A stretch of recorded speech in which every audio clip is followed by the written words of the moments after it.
Greetings, Embers, and welcome to Back to Ashes. My name is Phoenix. Before I get started, I would like to thank the reformed members of the channel. Howler's mom, Tina Mead, Seven, Les Crispin, Tammy Slayton, CAG, Denise S., Through Scrutiny, Samantha Place, Stephanie McLaren, Corpse Lover, Norman DW, Chrissy Elias, Cindy Cleveland, and Patty's niece. If you would like to learn how to become a member of the channel or would like to buy me a coffee as a special thank you, those links can be found down below. Also, if you are new here and enjoy what you are hearing, or you have been here and haven't done so yet, please don't forget to subscribe, like, share, and comment. Not only does it help the channel out, but it also reminds you of every time I upload a video. And while I've got your attention for a few more moments here in the introduction, if you are a podcast listener, Back to Ashes is now on Spotify and Apple Podcast. Every time I upload a video here to YouTube, the episodes will immediately be sent over to Spotify and Apple, which will be immediately available. I hope you all enjoy. A special shout out to AdLarge for allowing this to happen. All right, you all, you know what time it is. It is time to go back to ashes. For once we arise from the ashes, we are a bigger, brighter, stronger, and a happier person in the morning. So sit back, relax, kick back, grab a snack, or tuck in and get warm, and prepare for this dose of vocal melatonin entitled True Let's Not Meet Stories. Right after this intro, an ad will play. I'll read the first story an ad will play, and after that there will be no more ads within this video.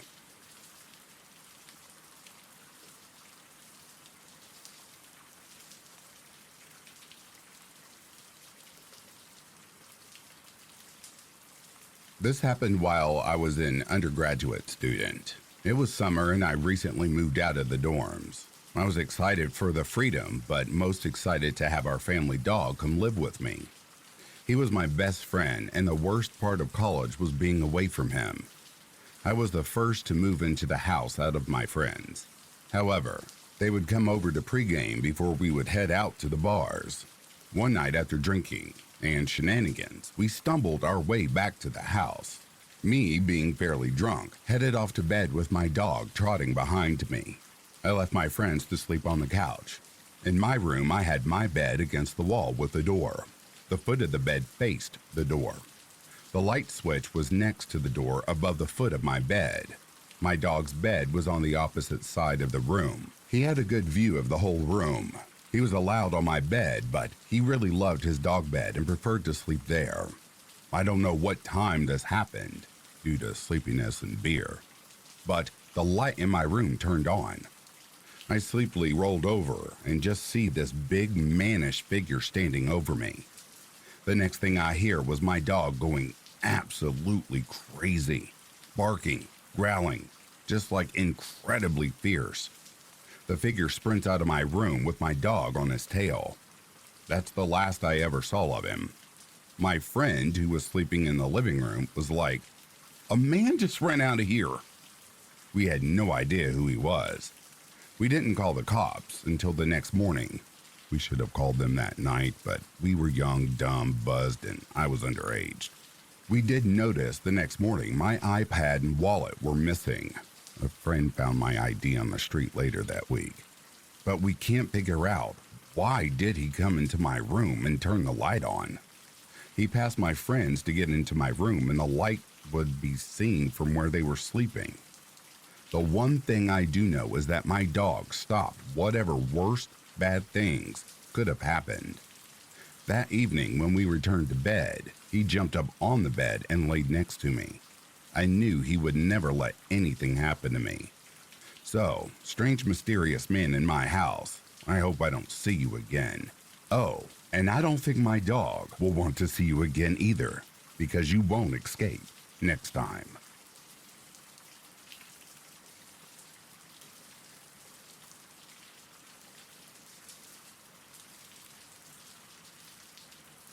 It was a long time ago, before cell phones were prevalent, and I was a mom in my early 30s who had just driven our kids to the pediatrician. The Mackin, Georgia's doctor's office, was an hour away from our home, and I was just taking the two youngest of my three, then ages 1 and 3 years old, to our scheduled appointment. Because we lived so far away, their office always gave us at least 2 appointments of the day, and we were very grateful.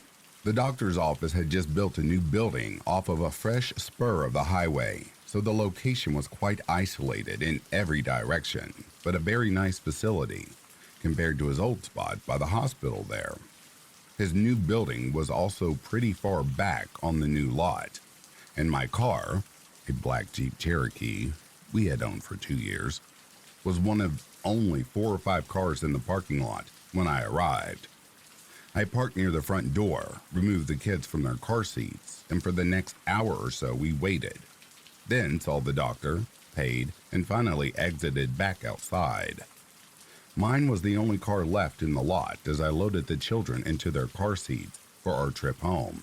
But as the receptionist locked the front glass doors, my car somehow wouldn't start when I turned the key.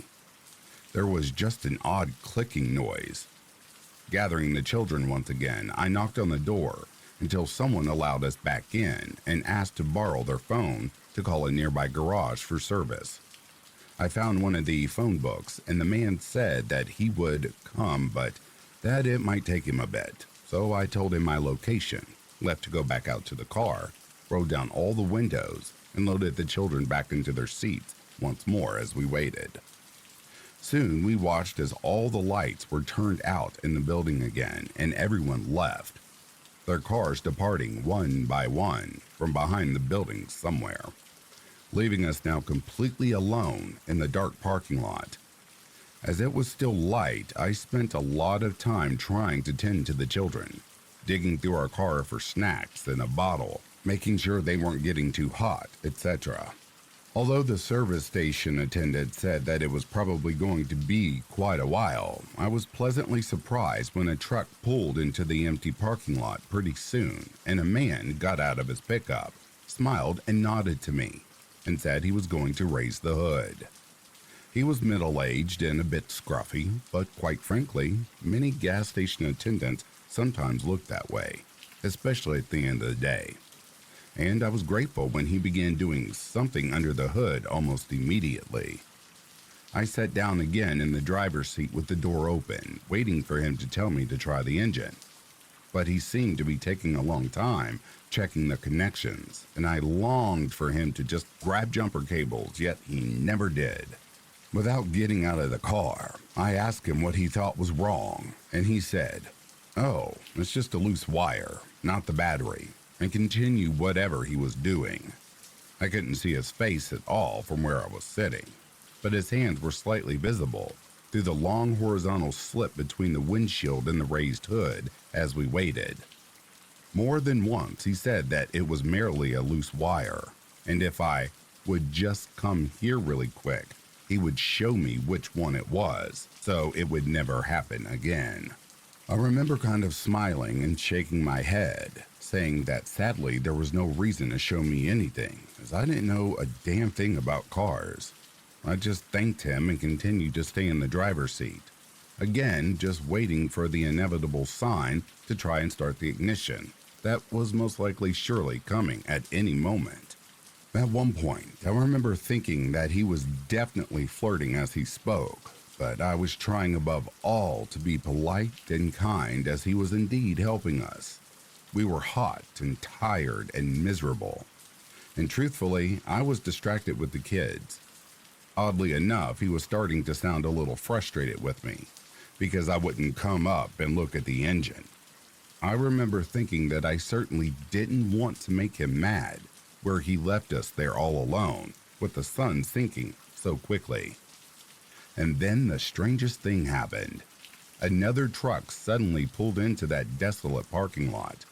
And as it did, this nice guy working underneath my hood suddenly slammed it shut, ran to his truck, started it, and drove away very quickly, without even saying a word of goodbye.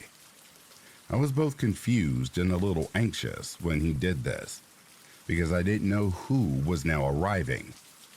I even remember feeling a little frightened that he had suddenly left me there alone with 2 little ones, defenseless. Why wouldn't he at least stay and speak to whoever was parking next to me now? It certainly seemed the southern gentleman thing to do. I looked around and was very aware, once again, that there was no visible cars on the road, no homes or businesses nearby. and the sun was continuing to set very quickly. As this new, also unmarked, pickup pulled in next to me, I got out of the car once again, this time more apprehensively. Upon exiting, though, he immediately introduced himself, and his name and voice seemed to match who I had spoken to on the phone much earlier. He then actually called me by my name, apologized for being so late, and finally smiled and stared towards the road, pointing and asking who the man was that was just leaving so suddenly. Relieved and unfazed, I just smiled back in surprise and told him, "Well, I don't know. I thought all this time he was you." And we both laughed slightly, as he then grabbed jumper cables, walked to the front of my car, raised the hood, and started to work. I immediately sat back in the driver's seat once more, suddenly grateful that, with luck, that air conditioner would be blasting on full force shortly, and once again checking on the children. While listening for the familiar words, "Try it," I had my back completely turned towards the children, when he surprised me by suddenly coming to the driver's side door. In the strangest voice, he said, "Ma'am, is this yours?" And when I looked into his hands, he was holding a long, thin, dagger-like looking device that was about 1.5 feet in length. It appeared to be very old and covered with reddish rust, yet on one end, it had tiny circular small finger holes, as if it was a mix of a long thin sword and scissors, oddly combined. I remember being amazed but not frightened, and I asked where he had found them. "Under the hood," he replied. I said, just matter-of-factly, that I had never seen them before, but how weird is it that those things had somehow been stuck and undiscovered in my car for all those years, and shook my head in surprise. He continued to stand there and stare at me, unbelievingly, but he looked oddly pale too, like he couldn't find the words to speak for a bit, just continuing to stare at the unusual object. Honestly, I didn't care one bit about it. All I could think of was getting the car going, letting me pay him, and the cost of course, and leaving. He didn't say anything else, just quickly set them on the curb, started his truck, and then signaled for me to start the Jeep, and when it immediately caught, my 3-year-old cheered. Grateful, I quickly turned on the air conditioner, full blast, rolled up all the windows, aimed the air vents back towards the back seat, and reached for my purse to pay out. I stood up and took a few steps to meet him so I could hear the amount now owed. With both of our vehicles running, he came back around to the driver's side, but instead of handing me the bill, irritated me a bit by walking right past me and picking up that weird object once more. "Ma'am," he said slowly, "I want you to look at these one more time," and held them out for closer inspection. This time I moved a bit closer and actually really looked. In his hands, the item still appeared incredibly large, possessing an almost bayonet-looking quality except for the strangely small 2 loops on one end. I had never seen anything like it and told him so. As he held it, he spoke quietly and slowly to me, as if trying desperately to make me understand something that was somehow still going over my head. "These weren't hidden somewhere in the engine, ma'am. They hadn't been there very long at all, 'cause they were sitting right on top. They must have been just put there." I shook my head no and half smiled as I said, "But they're obviously very old and rusty." To which he pointed more closely and said, "Yeah, but see how sharp they are? These look like they've just been sharpened." And when I looked down, he was right. The long, skinny dagger-like shape was unusual, but by far the oddest quality was just how sharp it appeared to be. The edges at the tip, where the rust had been removed, were gleaming silver. As I paid him, his final words to me were, "Ma'am, I don't know what was about to happen here, but I'm really glad I pulled up when I did. He quietly thanked me when taking the payment, told me that I probably needed to call the police when I got home, and then asked me where I wanted the item. I didn't want to touch it, didn't want to take it at all, but I released the back window so he could place it inside. We both then left the lot together, him turning one way, me turning another, towards the small winding highway that would lead me home, still an hour away. I did indeed contact the Macon police the moment that we arrived home and got the children inside safely. But although they listened politely, they declined when I offered to bring the scissor-like thing to them later. The officer I spoke to said that they sounded as if they were specialized surgical shears, from my description and measurement on the phone, which I found quite disturbing, as you can imagine. I remember wondering how he would even know that, why he would say that.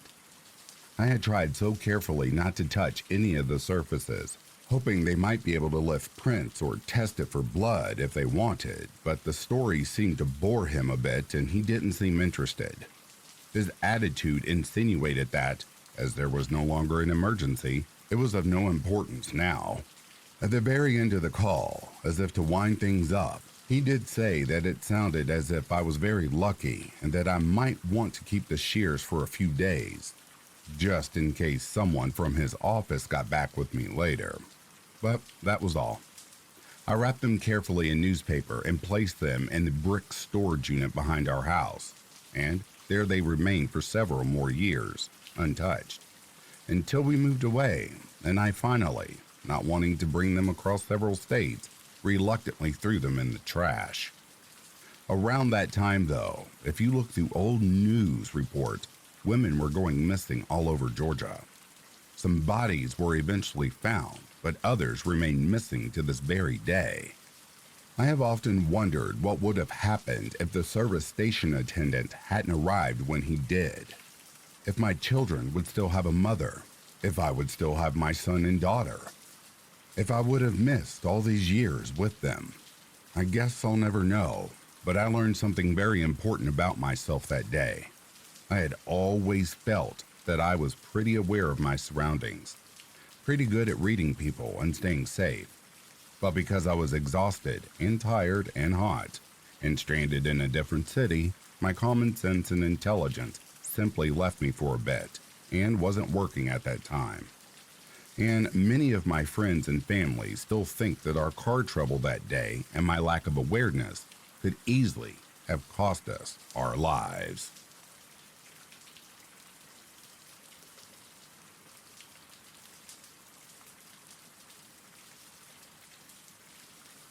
This happened when I was 10 years old. I was at a ski resort with my dad, stepmom, and 3 sisters when this happened. My 2 sisters, dad and stepmom, were still out skiing, but me and my sister Ava got cold, so we went back to the hotel to get some food. We sat at the restaurant in the hotel until my stepmom came down. We asked her if she could hold the table so we could go up to the room quickly so that we could drop off our ski jackets. So, take the elevator, and once we get off, we start to walk into our room. That's when I hear someone behind me go, "Hey." Keep in mind, we were both about 11 at the time. I didn't think he was talking to us, so I just ignored it. We walked into our room, but before we could close the door, the man steps in the doorway. He was tall, probably about 6 foot, and looked pretty old, maybe about his early 60s or late 50s, and he was wearing the hotel staff uniform, but just without the logos. The thing that raised a big red flag was that he was wearing black surgical gloves. He says, "Hey, I want to talk to you." We both spin around, caught off guard. Ava says, "Oh, us?" He goes, "Yeah, you. I was wondering if you could grab a pitcher for me and come into my room to pour some water for me." Our parents always told us never trust strangers, and we already got a bad vibe from him, so we politely declined. His tone then got a bit annoyed and he said, "It will just take a second." Can you please just pour me some water in my room? At this point, we already knew this wasn't right, so we said no again. This conversation went back and forth for about 3 minutes until he tried to walk into our room. Our instincts kicked in at this point, and I ran towards the door and said, "Sir, we are good," and I slammed the door on him. Ava and I sat in the hotel room for about 10 minutes, panicking on how we were going to leave to talk to our parents because we had left our phones downstairs. We looked out of the peephole and he was gone, so we bolted down the hallway and ran back down the stairs to the restaurant. Once we told our stepmom, she was mortified and went to office security. They interviewed us and asked for his description because they didn't have any cameras in the hallway. We gave them the description and they told us that nobody with that description worked there and that most of them were young, broke college students. At this point, it really set in that if I had accepted and just helped him, I could have died. So, everyone teach your kids stranger danger and creepy hotel guy, let's not ever meet again.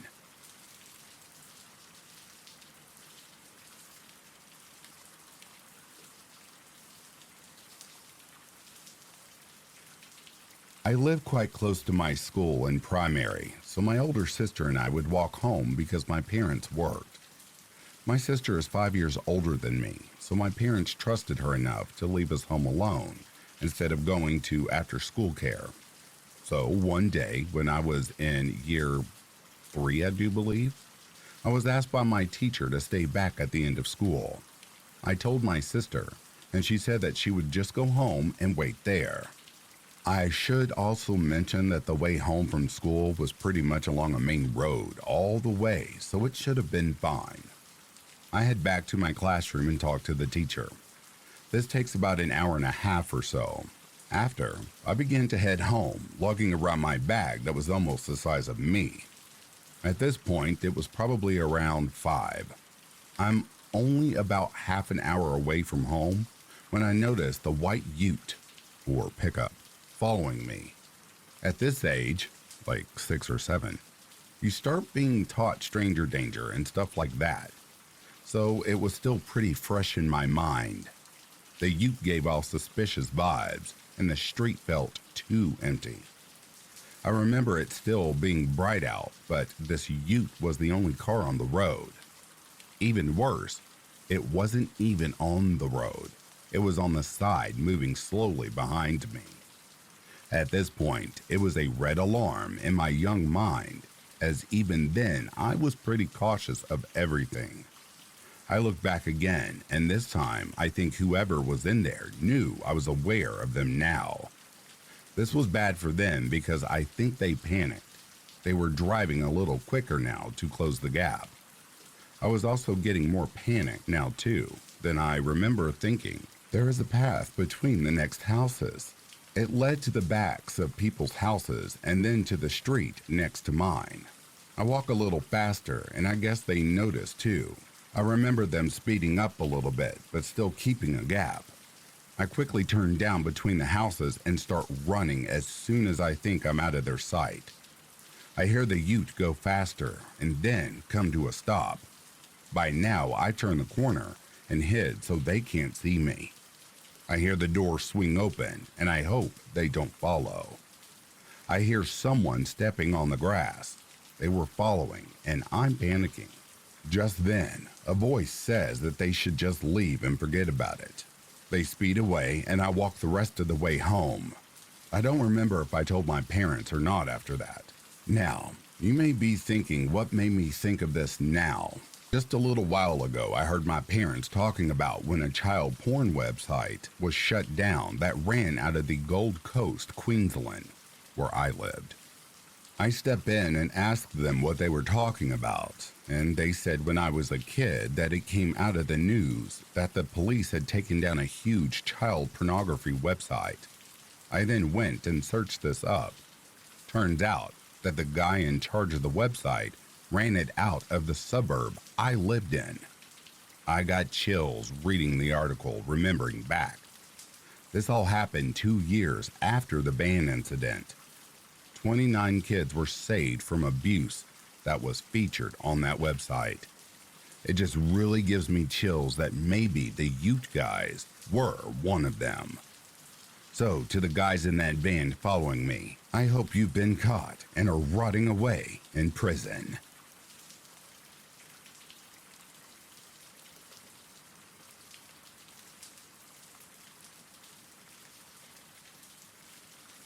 Hello, everyone. So, lately I've had some requests to finally share the story of the homeless man I accidentally took in as a tenant and the incidents that followed. I'm just saying in advance, this is a long one, but every detail is relevant. Please note, although everything I've documented is factual, the case has never been solved and has likely gone cold since this happened more than 10 years ago. So, back in 2007, I found myself working as a bartender at a now closed pub in my hometown. Not a job I particularly liked, but it paid the bills. At this time, they had hired a new kitchen manager that we all simply knew as Kearney. Kearney was a pleasant enough man, mostly keeping to himself, but always stayed late to help the barmen do our closing duties, so we all liked him for that. New in town, Kearney had yet to find a place of permanent residence, and I had recently lost my tenant, so someone suggested he ask me. He was considerably older than the tenants I usually took in, but having had a streak of bad luck with tenants my own age, I thought an older man with a nice steady job, maybe a shift in the right direction, so I agreed. Kearney wasted no time and followed me home that very same night, only he wasn't alone. Enter Lawrence, the boyfriend of Kearney. Honestly, I hadn't even realized he was gay up to that point, but was water off my back regardless. Looking back now, what really should have bothered me though was Lawrence's appearance. He looked like he had been sleeping on the street, rather appropriately as I would later find out. So, Kearney moved in. Lawrence was there a lot too, and it was easy to know when he was there due to his mobile ringtone sounding like the quacking of a duckling. Kearney had some habits that were rather noteworthy to this story. In particular, number one, he basically never closed his bedroom door, no matter what he was doing in there. It was always open. And number two, although he was a very heavy smoker, he never once smoked inside the house. So Kearney had been living there for about 2 weeks when I had come down with an awful case of pink eye. This being highly contagious, I was given leave of absence for my bartending job, and therefore decided to go wait it out at my sister's for a few days. Apparently, I didn't mind giving it to her. Sorry, sis. So the day my sister was scheduled to come to pick me up, no, I couldn't drive yet, I took a casual stroll into the bar that myself and Ben, my good friend from high school, and at that time co-worker, had been building in my house, and something caught my eye. All of our liquor bottles were completely empty. Now, those who had been frequenting my house at that time would know that we weren't just talking about 1 or 2 bottles of brandy here, but bottles of whiskey, gin, vodka, schnapps, liqueurs. Basically, it was a fully stocked bar that could host a pretty big party without requiring much in the way of additions. So I called Kearney in, asking him what he knew about this, receiving feedback that Lawrence and he had been on a slight drinking binge. Those were the actual words he used. That had left me both furious about the thousands worth of stock they had just drunk out, but also slightly impressed that he was actually still alive, regardless. I said that I will be dealing with this upon my return. So I'm with my sister for a few days, and on Friday I get a call from the local police department asking me if I know a Conrad Schultz. Ironically enough, I didn't. They finally add that I will probably know him as Kearney and that I should probably come down to the station as they had just arrested his boyfriend trying to sell my camera equipment. So my sister rushes me back home where all of my camera equipment was on display at the police station It's on this visit that I'm informed that Lawrence was actually a Navy SEAL who got dishonorably discharged before turning to a life of crime and now had a rap sheet the length of the Bible. The kicker was that both he and Kearney were actually homeless men who had met at the Salvation Army. So, Lawrence is in jail, and my sister drops me off at home, more or less the same time that Kearney gets home as well. Based on Kearney's account of what had happened, he had turned Lawrence in himself, as he couldn't allow Lawrence to do to me what he was trying to do. Although I had appreciated his sacrifice, I still told Kearney that he would have to go as well, having been the overall cause of all of this. However, not wanting to leave the homeless man, homeless, I gave him until the end of the month to make other arrangements. So, Monday comes, and having just completed a staff meeting, I walk home to encounter a very much free Lawrence sitting on the sidewalk across my house, watching it. I confront Lawrence as to why he's there, and he tries to apologize before begging for money. Rather out of character, really. I dismissed him without giving him a cent. Now I go back to the previous night. See, I had mentioned the staff meeting for a reason, as it was in that meeting where we had gotten a rather sizable list of liquor bottles that had gone missing from the stockroom, leaving us all suspecting each other. I, however, would not have to wait long to figure out who the real culprit was, as a few days later, I opened the garbage bin in my kitchen to see the missing bottles, all empty and staring back at me. I decided to sit on this information for the time being, although I did photograph it, just in case I needed it for evidence later. I also called over Ben to inform him of the developments. As this was quickly becoming a detective game, we decided to enter Kearney's room to search for further evidence. Nothing of vast significance in there, with one exception. 2 single photographs of Lawrence before he had turned into the homeless version of Lex Luthor or Charles Xavier. Actually, there were several of Lawrence's things still there, but as Lawrence had spent a lot of time there before the incident, I accepted this as normal. Now, I should also add that I had mentioned Lawrence's release to Kearney and had told him that if I even suspected that they were seeing each other again, I would throw him out of the house myself. Only a few days would pass before this came into play. On this particular night, I had been bartending again, and Kearney had constantly been stopping by the bar to help himself to draft glasses half full of wine and half full of Coke, which he would go drink outside the restaurant. We confronted him about this, but as he correctly pointed out, he was still a manager. We had no right to tell him what he could or could not do. On his 4th trip, however, I had grown suspicious and decided to follow him outside, where I encountered Lawrence sitting there, sharing the half Coke, half wine concoctions with Kearney. This really pissed me off, so the next day I returned to the restaurant with my photographic evidence that I handed over to the general manager, who was also kind of a friend of mine.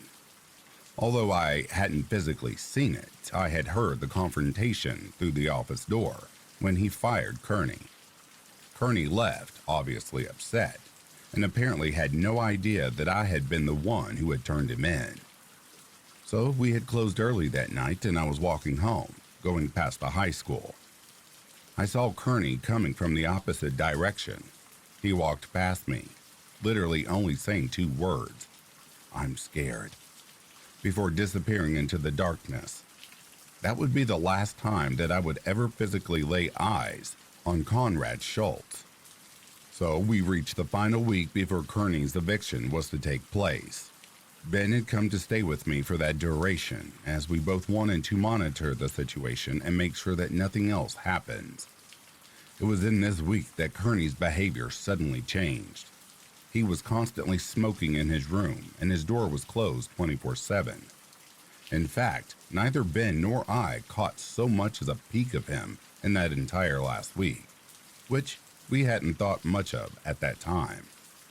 So the day of Kearney's eviction comes around, Ben had gone home for a few hours, and I finally hear Kearney's bedroom door open. Someone walks out of the room, opens the front door, and leaves. I follow him outside, but somehow he had already completely disappeared. What was left, though, was his house keys, indicating that he obviously wasn't planning to come back. I took a look at the keys, noticing something really strange. Although the correct keys were all on the keychain, there were also several that weren't mine. Why would he leave me the wrong keys? I remember myself thinking as I walked into his room. His room was a shock, not because of the state it was in. The two had broken his bed in an act of wild monkey sex, but I had known about that already. As I said, he never closed his damn door. But more that he had literally left almost all of his belongings behind, with one exception. You guessed it, the 2 photos of Lawrence. Upon further investigation, I suddenly realized that all traces of Lawrence ever being there had completely vanished, with all of Kearney's stuff left behind. There was one thing of Lawrence left behind, though: his duckling ringtone, which it turned out hadn't been so much a ringtone as an actual duckling, which now strolled around casually in the vacant bedroom. We named him Neville. So Ben returns and gets updated about the developments, both of us thinking the way he left was rather weird. Of course, the whole thing had been weird. It was only when I asked the infamous question that this all became a conspiracy theory. Did you ever actually see Kearney in this last week? It was to our shock that we realized that neither of us had, completely putting puzzle pieces together. Their changing habits, Neville the duck, the wrong keys, only Lawrence's stuff being gone. It was to great discomfort that we both asked the question, who had really been living in our house this last week? During the next few days, Ben and I went on a mission, searching the town, crawling into drain pipes, trying to find any trace of Kearney's whereabouts. But they all added up to nothing. Conrad Schultz had simply vanished off the face of the earth. That wasn't the case with Lawrence, though. No, he was still around, having made some new homeless friends. We encountered him several times, begging on the streets. I asked him every time, "Where's Kearney, Lawrence?" But he just acted like he had never heard of him. The last time I would see Lawrence was across from work, attempting to break into a car. I'd called the police on him, and they had arrived rather quickly, arresting him on the spot. While he was being led away by the police, I shouted after him one last time, "Where is he, Kearney? Lawrence!" But he just ignored me and let the cops drag him away. The next day, I filed a police report, reporting Kearney as the missing person and suggesting that Lawrence may know something about it, but nothing ever came of it. So Lawrence, I don't know if you did something to Kearney or not, but if you did, let's not meet again.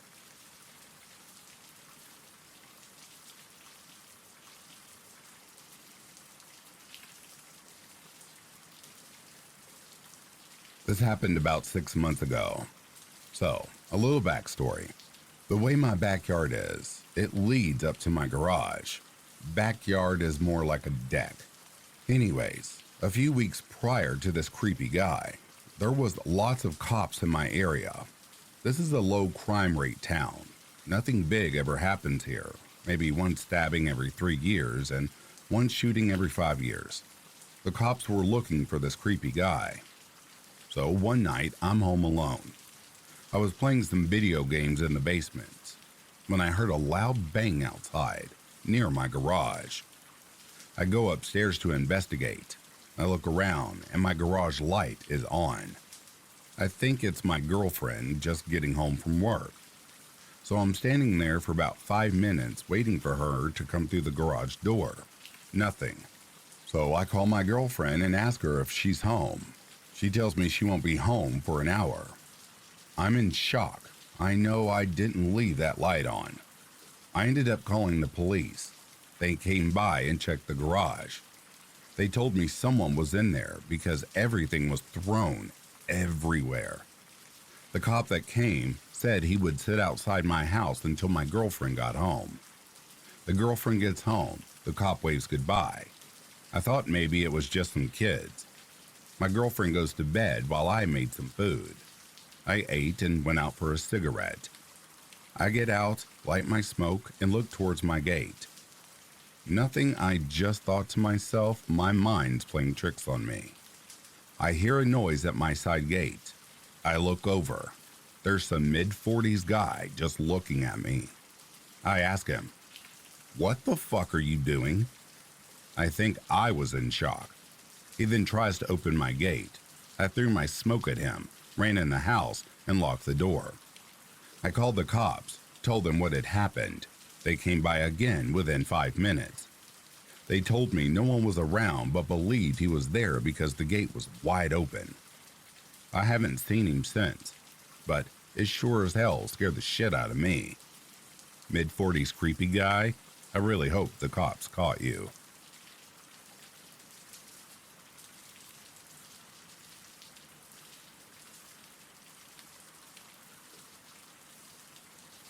We moved into a house in the country about 4 months ago. Since we previously lived in an apartment, that means we needed to buy a lawnmower. Instead of pouring out $200+ on a lawnmower when we have to move in a few years, we decided to hire someone to cut our grass. Initially, we went with a guy that my fiance used to work with, but $65 every 2 weeks starts to add up, and I was looking for something cheaper. That brings me to Charles. Charles posted in my Facebook classified that he was looking for some lawns to cut this weekend, and he had a reputable company, so I sent him a message. Initially, Charles came off as nice. He asked for my address so he could stop by and give me an estimate. After stopping by my house, he sent me a message saying, "Damn, sweetheart, you got a big porch." It made me kinda uncomfortable, but figured I was overreacting and started planning when he could come out. I told him my off days, but he assured me I didn't have to be home. I told him to come Wednesday. Wednesday morning, he messaged me, "Are you home?" I said no. 3 hours later, "Are you home yet?" I told him, "No, I won't be home until after 8. Charles then informed me his tire had a flat and he could come tomorrow. Thursday. First thing in the morning, he messaged me, "Will you be home today?" I told him no. He messages back a few hours later, "Hey, are you home?" I said, "No, I told you I wouldn't be home all day. Are you still coming out?" He then told me his truck broke down. He was sending messages like, "Please don't be upset with me, sweetheart." At this point, I was getting really creeped out. I told him, "Just come tomorrow." Friday. It's actually my day off, but I woke up and left the house for the day. He messages me, "Hey, I'm coming. You're off today, right?" I said, "Yes, but I'm not home." "Okay, when will you be home?" I don't know." He messaged me later saying, "Sorry, babes, I was loading the equipment onto my truck and it fell and broke. Maybe I can come tomorrow." At this point, I was really creeped out, and I told him never mind, I'm gonna find somebody else. Saturday. I get off work at around 4 or 5 and check my phone and find multiple messages from him saying that he had cut my grass and I need to come home and give him the money. I told him no, I'll cash app it to you. He started getting really irate and saying that I need to give him the money now. I told him I would give him the money after I got home and thought the grass was cut. I was honestly really worried he would be waiting at my house, so I got a friend to drive home with me. He wasn't there. I sent him the money, and I thought that was the end of it. Fast forward to 2 months later. I'm on the phone with my fiance as I drive to class, and he tells me he has to get off the phone because there's somebody walking down our driveway. I asked what he meant, and he said there was a man walking around in our driveway and front yard. After I got to class, he texted me telling me it was just a man who had come by to promote his lawn care business. I didn't think anything about it, as it had been 2 months. But later that night, I got home and saw a business card laying on my counter with the name of the man who had been messaging me earlier. I called my fiance, Mike, at work and asked how the guy had been acting. He said Charles seemed genuinely surprised that a man had come out and asked if he lived alone. I asked Mike if the man had stopped at any other houses, and he replied, "Now that I don't know about it, I'm sorry. After he left our house, he just left." Mike said he had seemed really desperate to help around the house and offered to cut the lawn, fix our porch, remove any trash or scrap metal we had around the house, and then ask if we had pests such as bats in our attic or anything. That especially freaked me out, as we do have a bat problem, and I had previously posted about it on Facebook.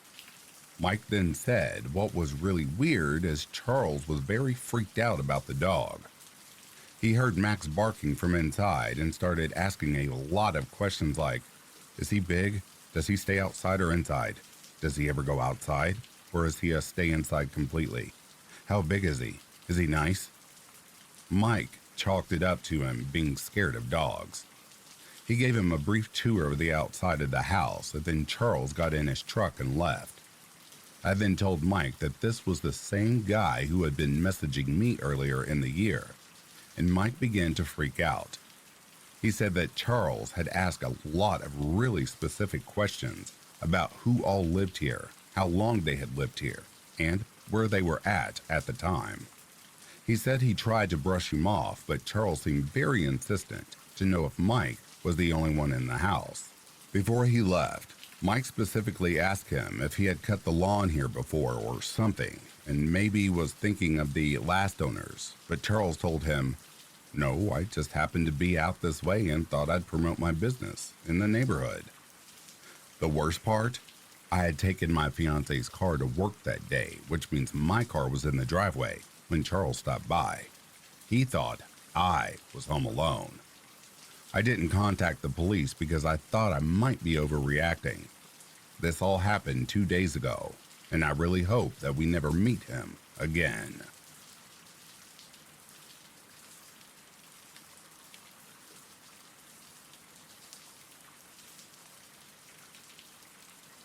This happened about 2 weeks ago. There's a little background, but nothing long-winded. First off, I work the graveyard shift, 10 p.m. to 6 a.m., and my weekends are Wednesday and Thursday. None of my local friends knows where I live yet. In our door, we have a wreath that covers the peephole and doorbell, which has since been moved. My wife also was not home when this occurred. She was thankfully at work when this all went down. I got home at around 7 a.m., excited to begin my weekend of gaming and spending time with my wife. You know, the usual. I'm doing my normal routine of eating some breakfast, and then after cracking the bottle of whiskey I bought, look, 7 a.m. is my 5 p.m., so it sounds weird, but for me, it's completely normal. And start up my game. I use a pair of decent noise-canceling headphones when I game, so I can't hear much of anything unless I pay attention. At about 8:30 a.m., I hear a knock. I hear this, though, because I'm just sitting in the lobby of the game waiting for my buddy to get back. I ignore it initially and go back to scrolling on Facebook while I'm waiting. Not 10 seconds later, I hear it again, and then the doorbell rings. I get up now because it might be the landlord or something. Without checking, I unlock the door, and it's pushed open, and I get punched in the head, and I fall to the floor. I get up fairly quickly, and I get up, bolt to my room, where I have an old Lee Enfield rifle lying against the wall. Project weapon. I grab it, point it at the intruder as he's unplugging things for my PC. He sees it and yells, "Oh, fuck," and bolts out the still open door. I called the police and let the apartment manager know what had just happened. The aftermath. So, the police show up pretty quick and take my statement. I tell them everything that happened. The officer tells me that he's sorry that this had happened and they'll send patrol around once an hour for the next week. They ended the conversation with, "If we catch the guy, would you want to press charges for assault?" Of course, yes. Okay, that sounds good. Honestly, we're probably not going to find this guy, seeing as nothing was stolen and you weren't injured too badly, meaning I didn't have to be taken to the hospital and not meant in a negative way. We're just going to go ahead and call this case closed. The other officer there asked me about the rifle I used. I told him how it wasn't functional and that since it was so old, I didn't need to get it registered. I still had to show him. Officer 2 pulls the bolt open and does a general inspection and confirms that there isn't a firing pin in the bolt. Turns out, Officer 2 was a weapons enthusiast. Not relevant, but I thought it was pretty cool that a cop from California was so calm about it. So, that's why it's here. To the home invader who gave me a black eye, let's not ever meet again.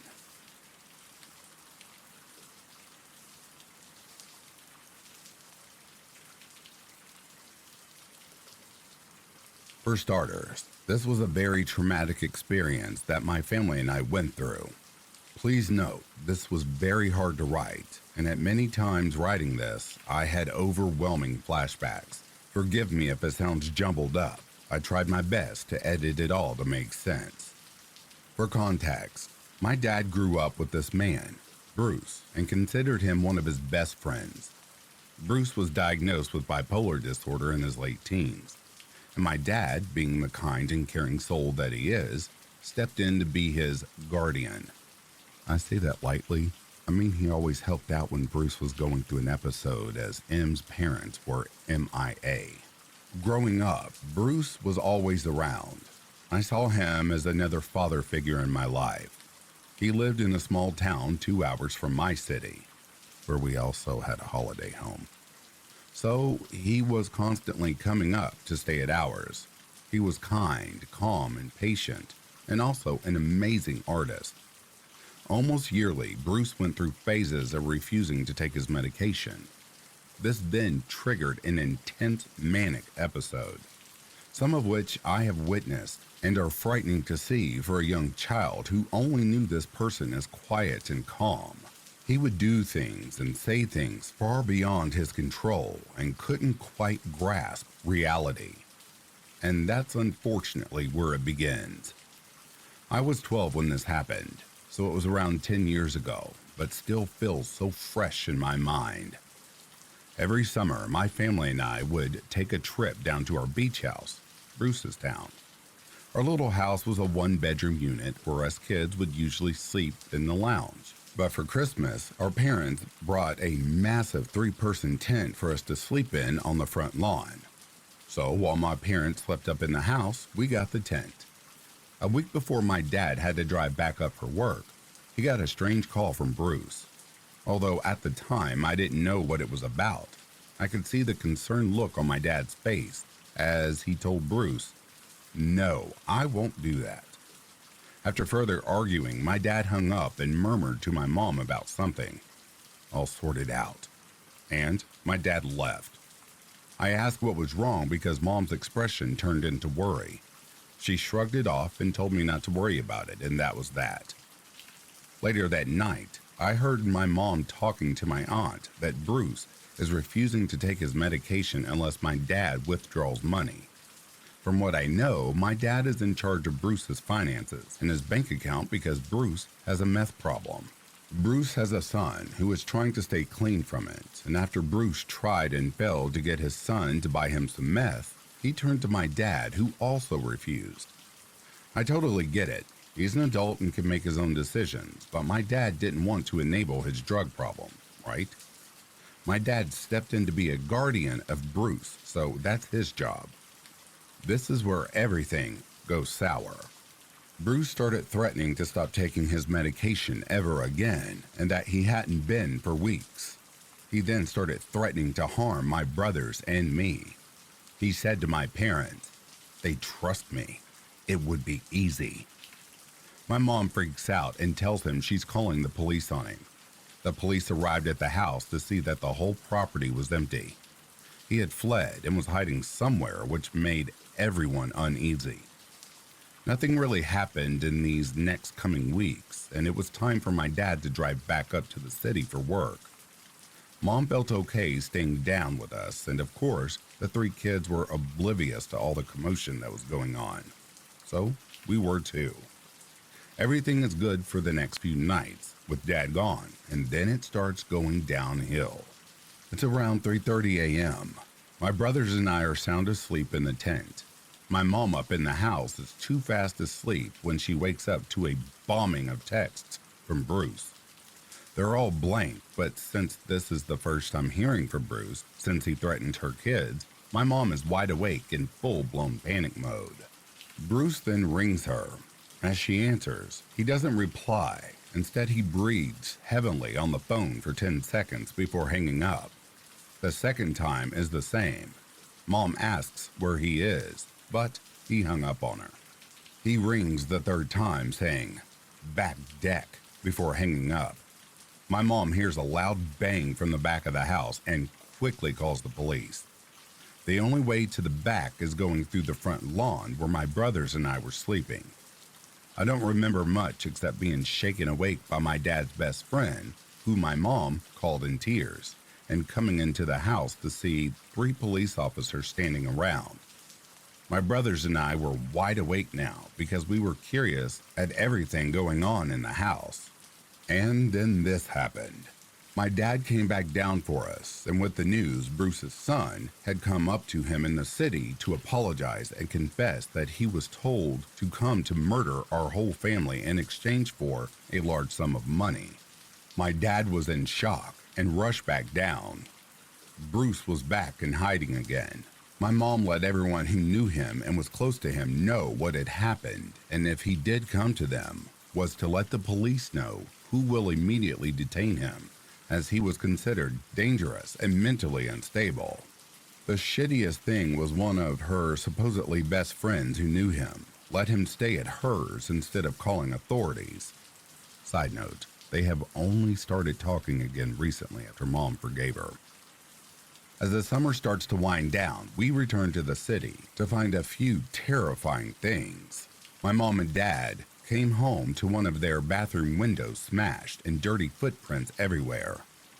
For some reason, nothing out of the ordinary had happened until my older brother, an avid cockatiel lover, went out to check our aviary birds to find they were all missing.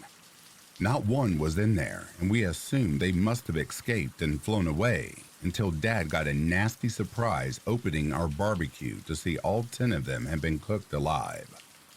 My parents can't prove it was him, but after all that has happened in regard to Bruce, it probably was, especially after finding out what Mom's friend did. To make matters worse, our neighbor heard and saw what was going on when we were being broken in, but didn't bother to ring the police or even let us know, and my parents were pissed. She made an awful excuse about being home and never having witnessed something like this. So to Bruce, a man I knew as another father figure in my life, you may have bipolar disorder and you can't help that, but after what you put my family and I through, I hope we never ever meet again.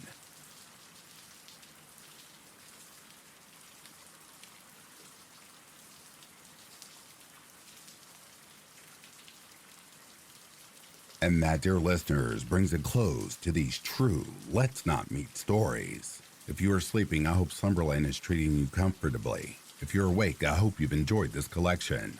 In the meantime, please take care of yourselves. I'll be reading to you soon. Have yourselves a good morning, a good afternoon, or good evening. Peace, love, and light to you all.